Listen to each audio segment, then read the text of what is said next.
श्रींच्या मंदिरात बौद्ध पौर्णिमा उत्सव कशा प्रकारे साजरा करण्यात आला तर जय गजानन माऊली। बौद्ध पौर्णिमा उत्सवानिमित्त श्रींच्या मंदिरात रात्री 8 ते 10 या वेळेत हरिभक्ती परायण रवींद्रबुवा केद्रे यांचे कीर्तन आयोजित करण्यात आले होते। भगवान गौतम बुद्धांचा जन्म लुंबिनी या गावी झाला होता। त्यांचा जन्म राजघराण्यात झाला होता व त्यांच्या वडिलांचे नाव शुद्धोधन राजा होते। आईचे नाव महामाया, पत्नीचे नाव यशोधरा व मुलाचे नाव राहुल असे होते। वयाच्या 29व्या वर्षी त्यांनी घर संसाराचा त्याग करून ज्ञानाच्या प्राप्तीकरिता तपश्चर्या केली। बुद्धम शरणम गच्छामी, संघम शरणम गच्छामी, धम्मम शरणम गच्छामी असे 3 संदेश त्यांनी मानवी जीवनाचा उद्धार करण्याकरिता दिले। बुद्ध पौर्णिमा म्हणजेच वैशाख पौर्णिमा हा त्यांच्या जीवनातला खूप महत्त्वाचा दिवस, कारण की याच दिवशी त्यांचा जन्म, याच दिवशी त्यांना ज्ञान प्राप्ती झाली व याच दिवशी त्यांचा महापरिनिर्वाण सुद्धा झाला।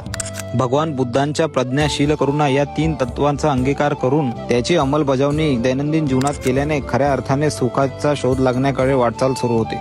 कीर्तनाकरिता घेतलेला अभंग धन्य काळ संत भेटी, पायी मिठी पडली तो, संदेहाची सुटली गाठी, झालो पोटी शीतळ, भव नदीचा झाला तारा या उत्तरा प्रसादे, तुका म्हणे मंगळ आता कोण दाता याहुनी। बुवांनी या अभंगावर सुंदर चिंतन करून भगवान गौतम बुद्धांचे विचार लोकांना समजून सांगितले। वेगवेगळे दृष्टांत व सिद्धांत देऊन आधुनिक भाषेत केलेले कीर्तन मनाला खूप आवडले। भगवान गौतम बुद्धांनी दाखवलेल्या शांतीच्या मार्गावर चालल्याने आपल्या जीवनात एक क्षण सुद्धा दुःखाचा येणार नाही व आपल्याला खरं जीवन काय आहे हे समजून जाईल हे नक्कीच। आजच्यासाठी एवढंच, भेटू पुढच्या एका माहितीपूर्ण व्हिडिओमध्ये, तेव्हापर्यंत सप्रेम जय गजानन माऊली।